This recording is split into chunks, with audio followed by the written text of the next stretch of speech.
Mind sciences, or the study of human behavior in relation to the mind, is the newest of all the arts. It's less than 100 years old. And it is by far the one that is most cloaked in secrecy.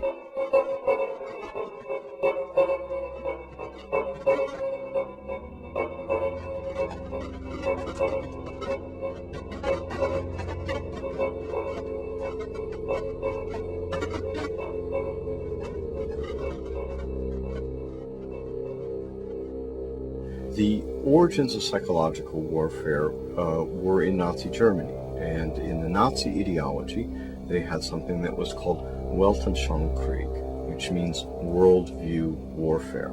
The idea for them was imposing the Nazi worldview on the countries that they had occupied. The Americans picked up this idea, created an American version of it, and called that psychological warfare.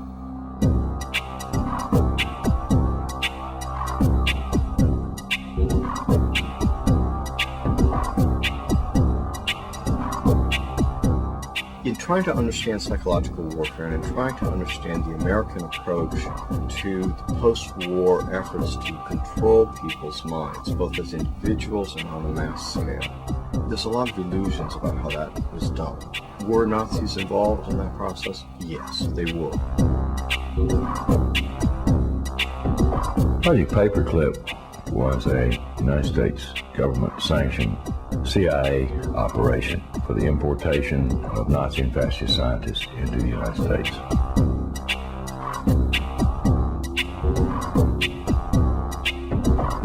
Their statement was simply this: if we don't bring these people into this country and contain them, then our enemies, the Soviet Union, will get them.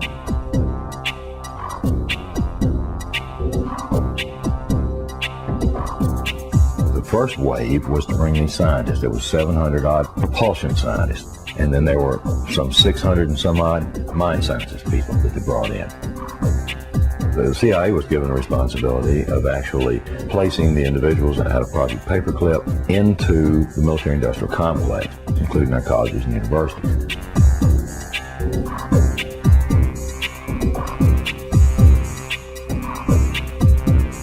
Mind control was a psychological warfare weapon that Adolf Hitler regarded as the answer for taking over the entire planet.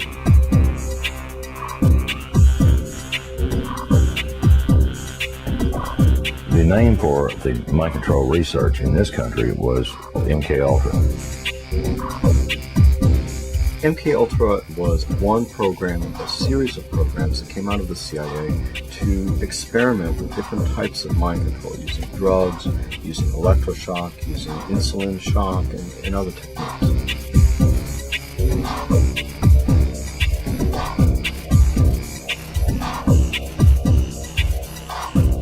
I think that the goal for those people who planned the program was very straightforward. It was an attempt to figure out a way to interrogate people and to learn how to protect their own agents against control by others.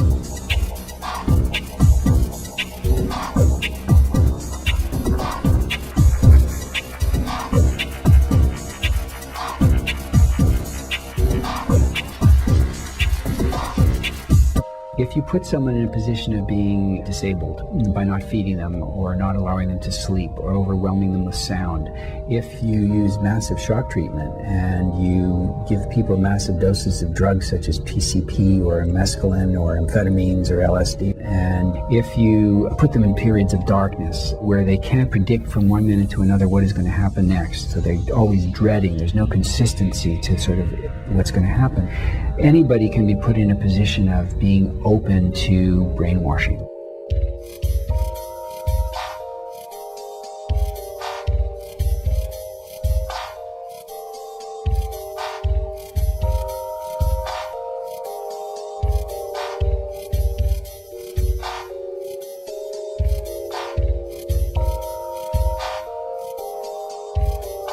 Ewan Cameron was probably the foremost psychiatrist of his time in the 1950s. He was using high-tech sound techniques. He was using multiple kinds of loop recorders to force people to listen to recorded messages 24 hours a day for weeks on end, to basically destroy people's thinking patterns.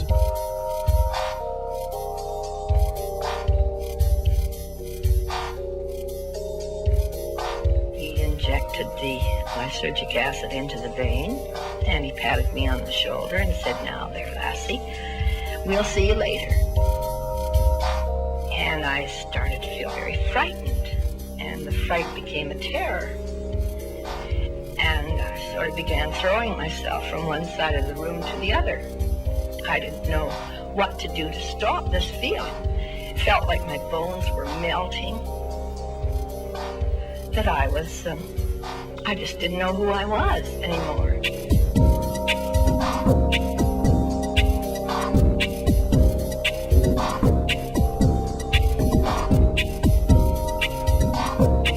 This is not just break-ins at people's homes. It's not just invasions of privacy by illegal wiretapping. This is an invasion of a person's mind. And that is about as profound an injury, except for loss of life, that the government can impose.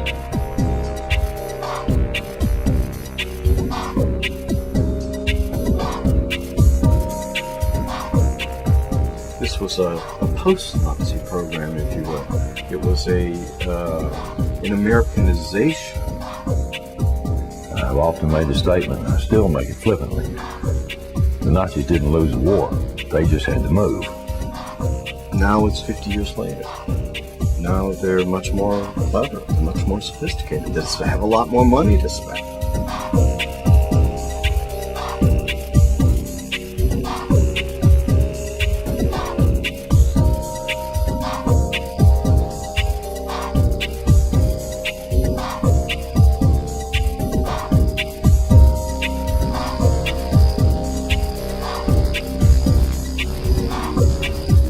His motor coordination was disrupted because of the compound's effect. Although his vision was not impaired, he found it difficult to focus his attention on the next objective. His physical actions were noticeably slower. He felt compelled to disobey his instructions. Did Sergeant Ditches give you any instructions about what you were supposed to do tomorrow? Tomorrow? What, today Thursday? Today's Thursday. Today's Thursday, Well... Wars are not won on the battlefield. They're won in the minds of the people.